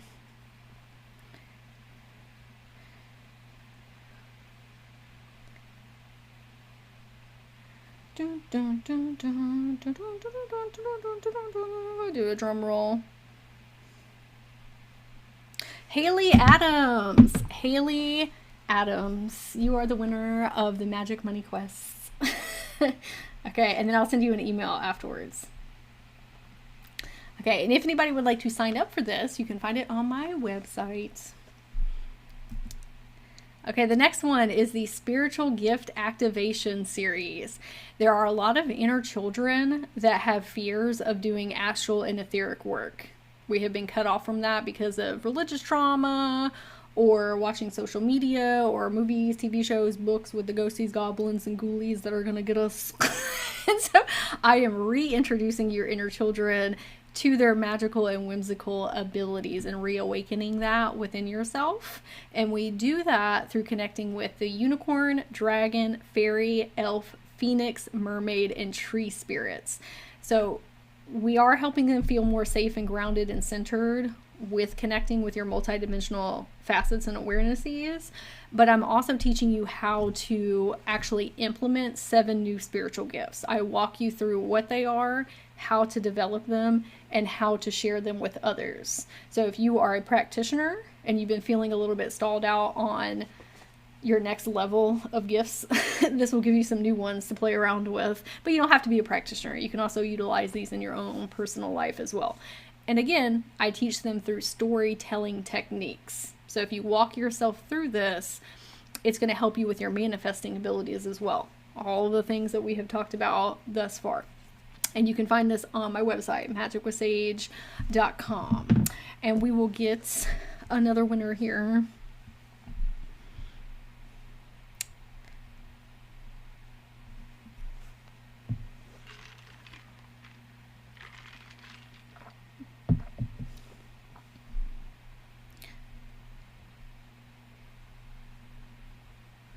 Okay, it's thinking. It's processing. Okay, Nikki C. Nikki C. You are the winner of the Spiritual Gift Activation Series, and I will email you afterwards. Okay, our next giveaway, we have our Psychic Development Workshop. This supports you with your channeling abilities through the art of symbol interpretation. That's one of the reasons that I included all of the images on our slideshow, because it helps our brain bridge words and language with thoughts, feelings, and emotions over here. So the physical and the energetic. Our brain processes images 60,000 times faster than words. When I started working with symbols, it made channeling so much easier and more clear and more fun. I am a huge proponent of working with images while you are reading your own energy field or somebody else's energy field. Even if you don't see them in your mind's eye, that's okay. You can also have the gift of clear sentience where you are feeling images in your body.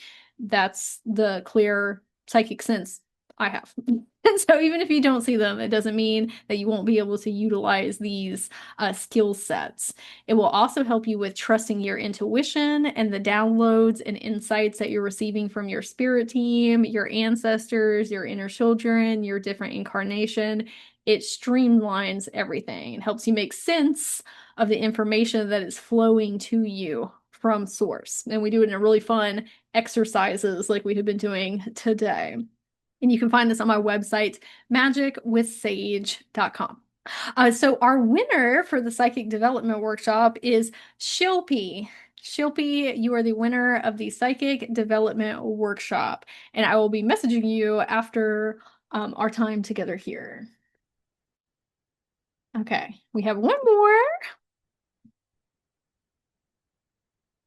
Okay, book a one-on-one call with me for a quantum leap activation. These are 1 hour sessions where we meet on Zoom and we speak with your spirit team, whether that is your higher self, your inner children, your different incarnations, to help you figure out how to create forward movement in your life if you're feeling stuck or you want to work on your psychic development gifts one-on-one, talk about astral, etheric work, shamanic practices, priestess modalities, how to grow your spiritual business, anything kind of in the woo-woo metaphysical realms that you are wanting to shift in your life.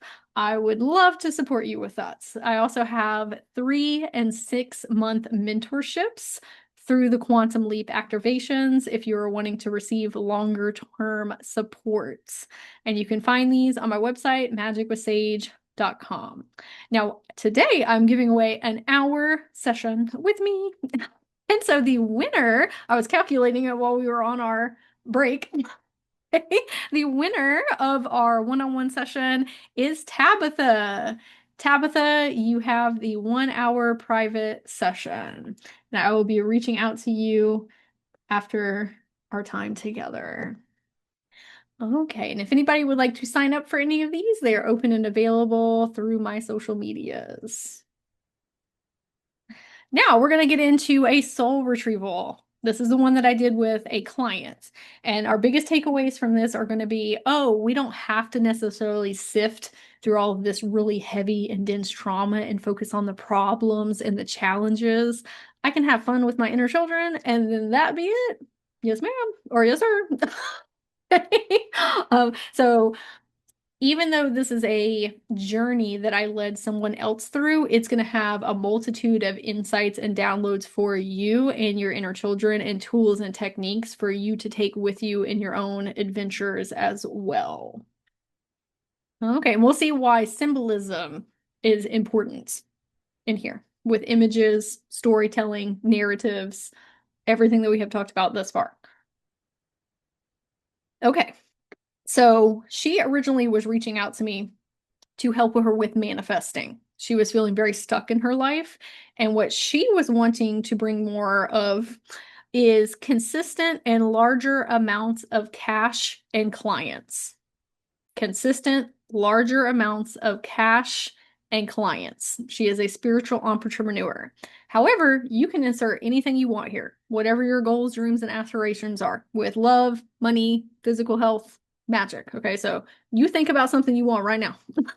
Okay, and we're going to apply it to this journey. So, higher self was asking, are your thoughts coming from what do I need to do? Or I'm so happy that. If you are focusing on what do I need to do to fix what is wrong in my life, we are focusing on the problem. We are focusing on disappointment, like we talked about in our inner child healing class. Okay, what are all the things that are going wrong or could go wrong? Or we can embody the new identity that already has the things, the wish fulfilled, the end state, as you'll hear in manifesting, where you're already on the other side of the solution. I am so happy that now I have more cash and clients coming in consistently, okay? Because we know repeated thoughts turn into beliefs, which turn into manifestations. And that can be positive or negative. Okay. Repeated thoughts turn into beliefs, which turn into manifestations. So when I went to her energy field, and that's the reason we have Goldilocks and the three bears up here, that's what I saw. Okay, that story. That is how her inner child was interpreting what was going on with her blocks, if you will. I don't even like to call them blocks, challenges in those areas. So I saw Goldilocks and the three bears. Now, if you're familiar with that story, Goldilocks makes her way through the woods and goes in the bear's house, and they're not home, and there's some porridge out, and she said, oh, this bowl is too cold, this bowl is too hot, oh, this one is just right. Then she gets in their beds. Oh, this one's too soft, this one's too hard, this one's just right. The reason that this was coming up is because my client was not allowing her imagination to go far enough. She was playing very small in what she is able to manifest, kind of like a pendulum swing. That's how her inner child was interpreting it through Goldilocks. Not going too far one way or too far the other, just being very neutral. Okay. I can have a little bit of my manifestations, but not too much. Okay. And coming back to neutrality, which neutrality is better than negativity, but we're trying to live very magical and whimsical and expansive lives. And so we want to have the very best of the best. So I said it's not allowing yourself to go far enough with your imagination and what's possible for you because you're trying to protect yourself from disappointment. There are things that have happened in her childhood, and maybe you too, where you always had to be on self alert for all the things that could go wrong to keep yourself safe. Okay. Um, a sentence that came up was positive things only happen to me sometimes. And that might be the narrative that you're running as the main character in your story. Positive things only happen to me sometimes, which that's a better place to be than never. I'm sure we've all experienced that at some point. I felt that way of like, wow, my life sucks. But now I've been on this spiritual awakening and healing journey, and I can say, oh, yeah, I have positive things happen sometimes. We want it all the time.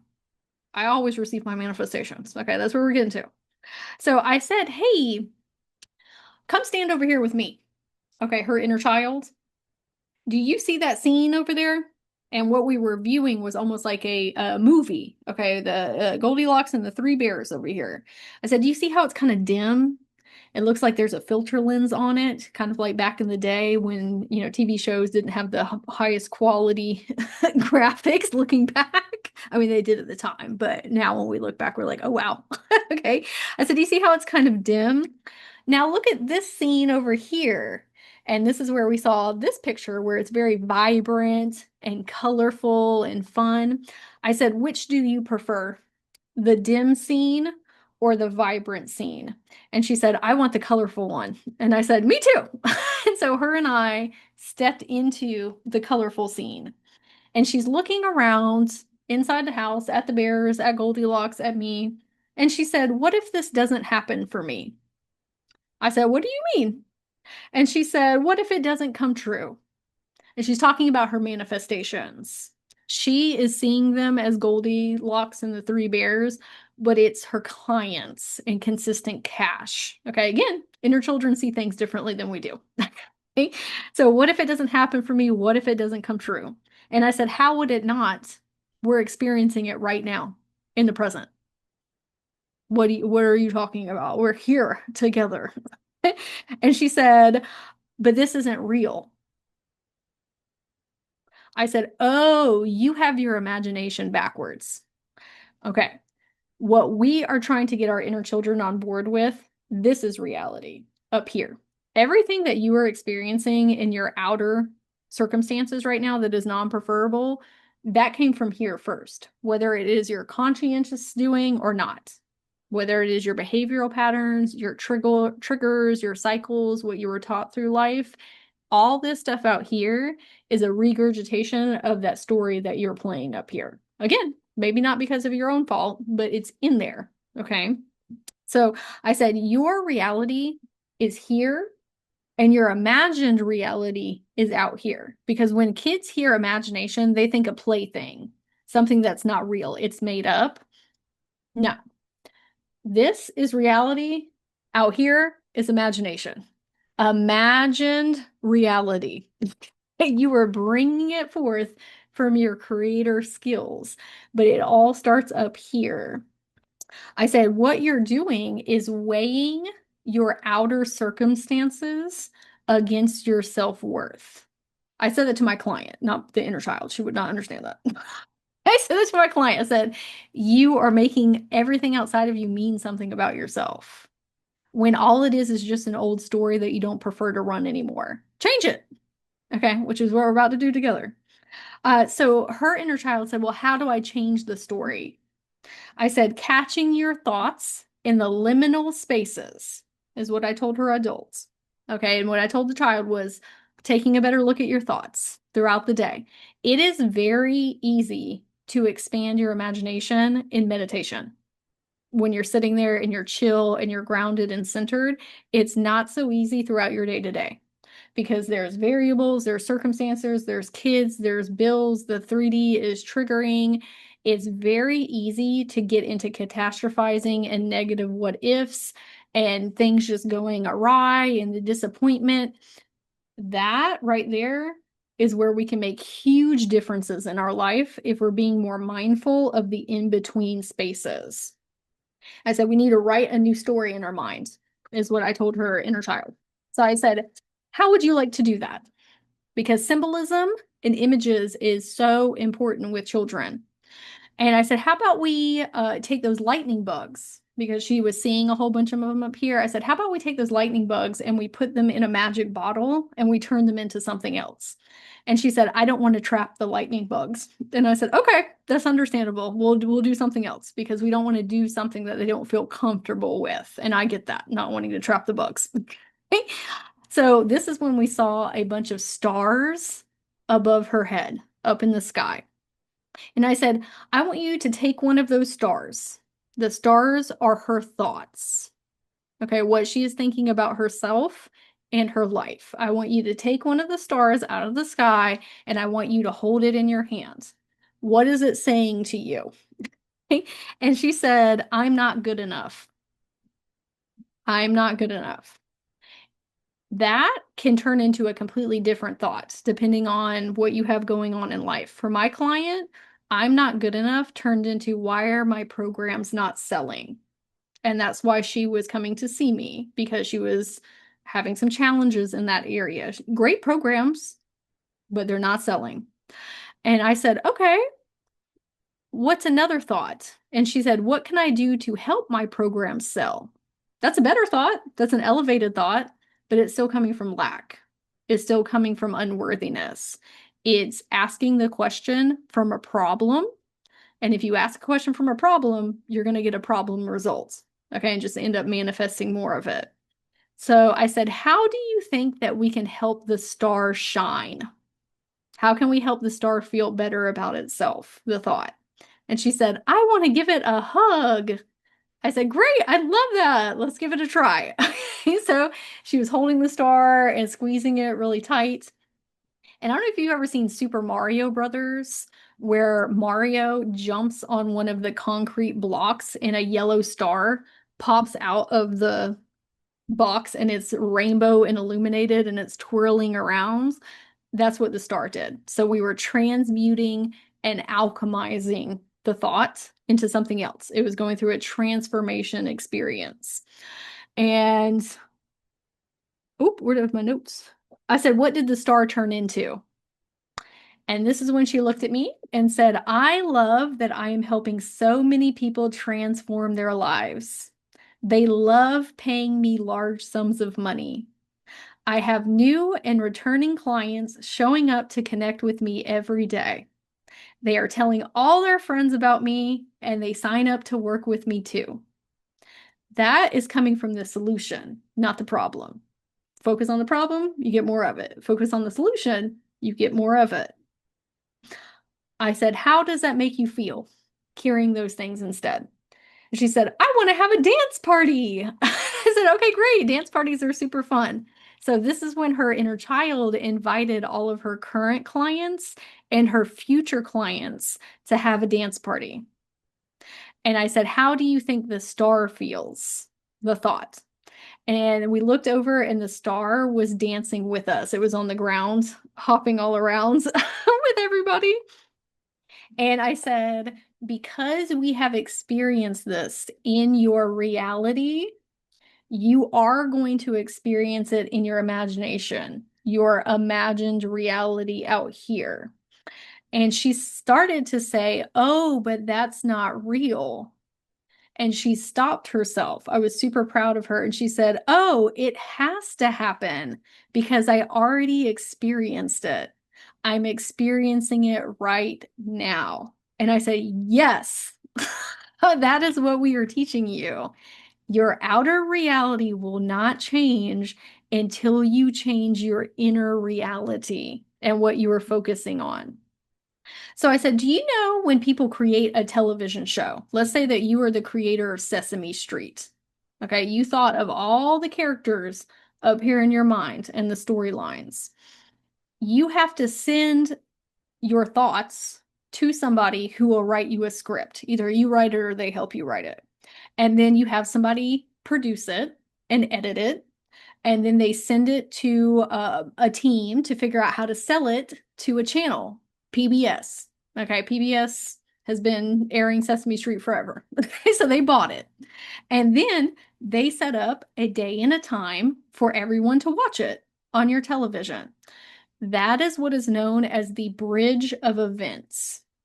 This is you having a thought and things needing to catch up in the reality. Things have to work out in the cosmos and the universe, and then it comes into fruition. Okay, that's what we're all taught in spirituality. Okay, you have a thought, and then let reality catch up to your manifestations. I said, but that's just a belief. That doesn't have to be your reality. That's just what we have all been programmed with. I said, what if you could live stream Sesame Street from your mind straight to people's televisions 24/7? There is no lag time. It's instantaneous. She looked at me and said, I don't want to be an instant manifester. And you might be holding this belief too, unawareingly. I do not want to be an instant manifester. I said, why? And she said, because I know that I still have negative thoughts. And if I'm still having negative thoughts and I am an instant manifester, I will harm myself or I will harm somebody else. I said, that is totally valid. I completely understand that. That is okay that you're feeling that way. And I know that feels like your truth. And we can all understand that, right? Because we know we all have negative thoughts and catastrophizing and what ifs. Like, oh, what if one of those slips through the crack? And then something awful happens. And so I said, okay, this is what we're going to do instead. We are going to say, my positive thoughts, My positive thoughts are supercharged, and they are the only ones I manifest instantly. They're the only ones I manifest instantly. Maybe some of those stars, those thoughts and beliefs that are up here in the sky, maybe they need a little bit more time to cook. maybe, maybe they need a little more time to simmer. They need some more love. They need some more TLC. What we're doing is infusing more magic and whimsy and joy and empowerment and confidence into the stars.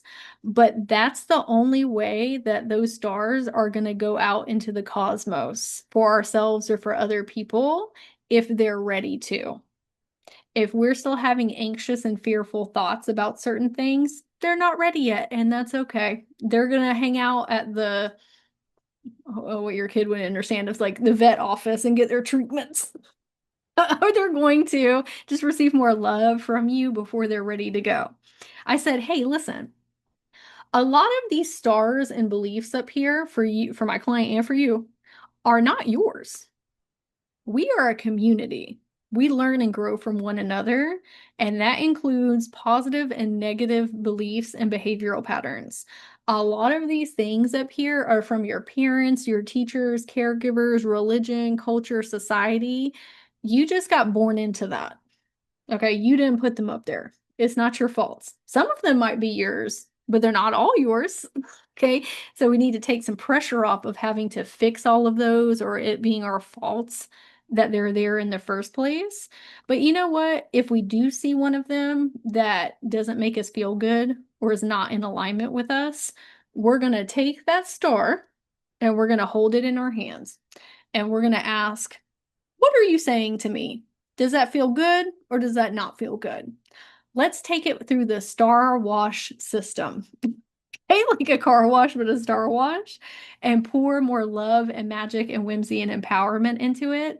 And if that star looks illuminated in rainbow energy, it's good to go. That's your manifestation for yourself or other people. We're sending it off into the cosmos, and then it can be received instantaneously. But those other negative ones, they're going to hang out for a little while longer while we continue to work on them together. So I said, also, for my perfectionists, the stars do not have to be perfect because that's a hiccup. That's, oh, it's not quite ready yet. Different people need different stars for different reasons. Everybody needs to hear things through different perspectives and experiences. And the way I quantified this, I'm a content creator.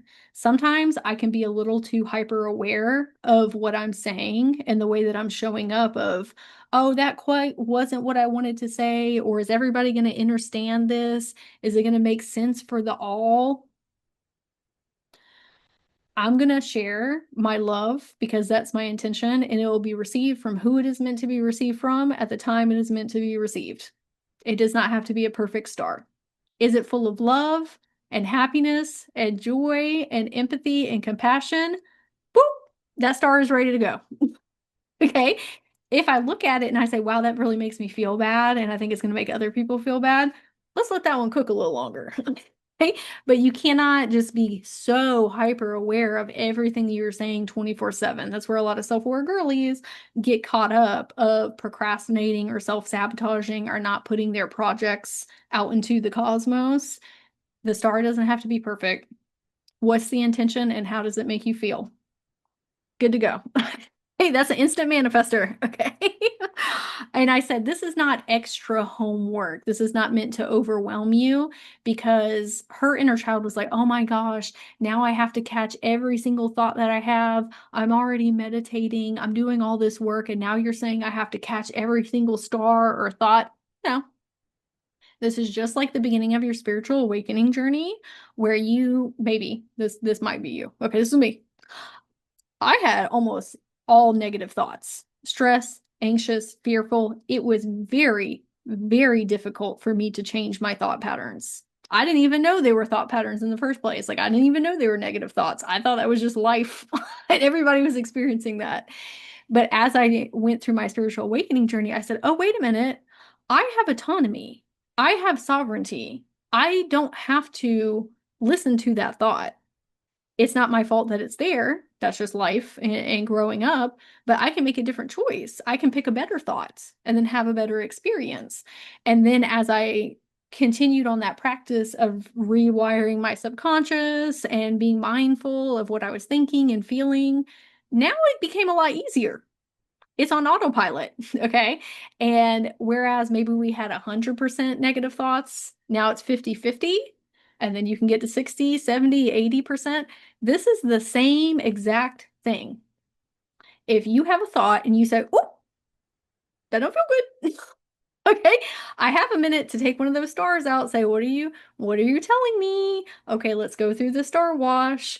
That's all you need to do. Even if it's just one time extra a day, then it's 2 times and 3 times and 4 times. You're teaching yourself a new behavioral pattern with a tool and technique that makes sense for your inner children. That's it. You don't have to do it 97,000 times a day. It's one more than the last time. That's it. And then it will run on autopilot, just like the example I gave a second ago at the beginning of your spiritual awakening journey. This is us speaking from, I am so happy that we are focused on being on the other side of the solution. Okay, instead of focusing on what do I need to fix? I am the problem. I am experiencing challenges. What do I need to do? If you focus on problem, problem, problem, you manifest fear, anxiety, and things not going your way because you are manifesting from somebody who doesn't have what they want. If we're focused on the solution of, oh my God, I'm so excited that XYZ is happening, I've already experienced it in my reality. It has to happen out here. There's no other option. You're already experiencing that with negative manifestations. You're just not seeing it through that lens of what you're doing. Okay? If we flip the script and we say, oh, the same thing goes for positivity and optimism, I experience it up here and then I get it out here. That's how it works. You have had, and I'm not saying you, just you as a collective, okay? You have manifested a bunch of negative things around you, potentially, maybe, okay? Because you have been thinking about it in your reality so much. You have invested so much time and energy and awareness in the what ifs and the negative thought patterns and the catastrophizing because of the inner child fear of disappointment and being in survival mode. That's a safety mechanism. Repivot your imagination. How incredibly amazing could everything go in life? Way more so than I'm even thinking right now. How far can I take these thoughts? Just expand, expand, expand, expand with your star in your hands. Okay? And you will see it outside of you. I have done these processes with myself and have manifested absolutely incredible things once I understood the full scope of what was going on. And that is why I'm teaching this class today. So you can see, oh, in one instance, it sounds kind of complicated because there's so moving parts. It's literally connecting with your inner children, having fun, helping them feel safe, going on exploratory, discovery, imaginative journeys with them. It's going to expand what is possible for you with signs, synchronicities, miracles, opportunities, experiences, magical things happening for you, especially if you're saturating your mind with fantasy, all those things we talked about, anime, cartoons, Dungeons and Dragons, guided meditations, unicorns, phoenixes, okay, elves. It really pushes the boundaries of your consciousness and what you're able to receive, okay, and living a more whimsical reality. And that's why tangible exercises like this are really important for your inner children, because this makes sense to them. All of that adult stuff I was telling you about behavioral patterns and central nervous system and attachment styles, like, I don't care about that. They care about Goldilocks and the Three Bears. They care about star system washes. They care about making money potions. Okay? That is so much more simple and fun and easy for them. And then you may not even have to dig through all that trauma and the limiting beliefs and the behavioral patterns and sifting through all that like Sherlock Holmes. You can just go around that. by having fun and helping them feel safe. And so that is the conclusion of our class and our time together. I appreciate everyone so much for being here live or watching the replay. I hope this has helped you implement some new tools and techniques and seeing how inner child connections can be a very joyous experience. It doesn't have to be so heavy and dense as we feel it is sometimes, and gives you a better perspective of how things from childhood have affected our imagination, and that imagination is actually out here. This is reality.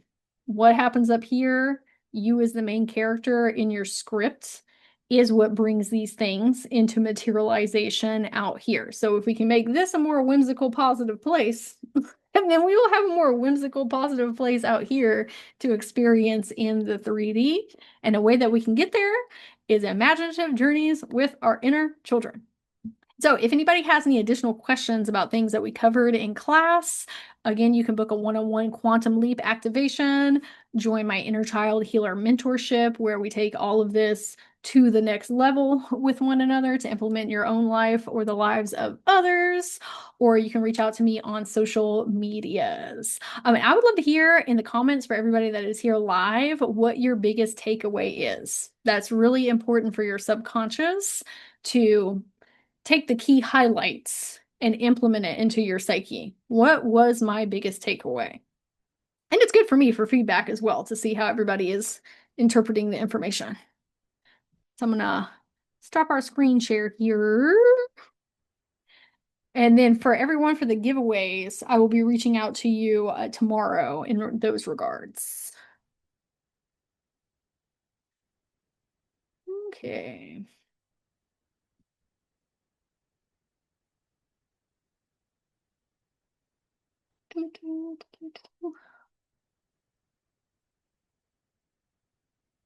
Thank you so much and for holding the space in this class. Yay! I'm glad you enjoyed. I feel super inspired to play more again. I love to hear that. Yay. Playing is where it's at and having fun. It was amazing. I love all your emojis you added there. Thank you so much. It was awesome. I didn't really have any expectations, but this exceeded times, I think that's a billion. All the zeros. Thank you. Thank you. That your outer reality begins within. Every single reminder hit home.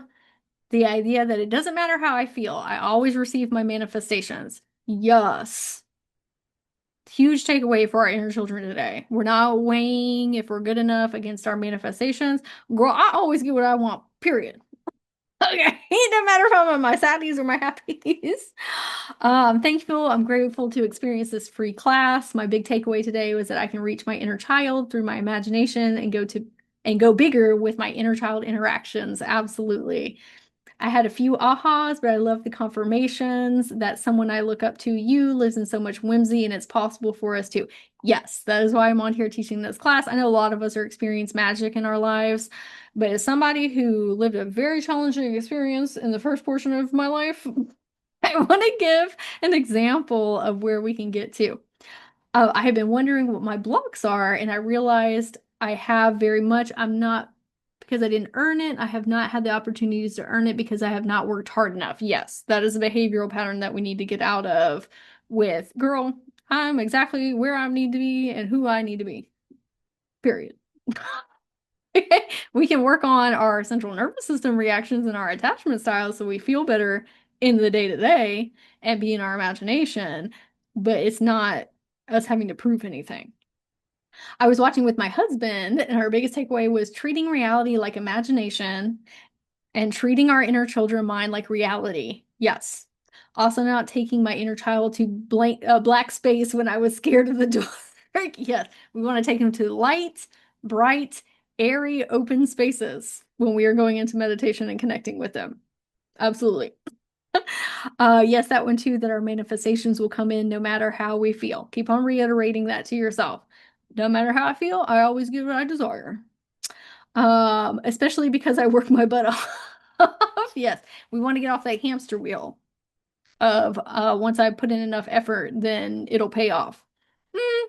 I exist and I am the creator, and what I birth from my reality with my illuminated rainbow stars as an instant manifester.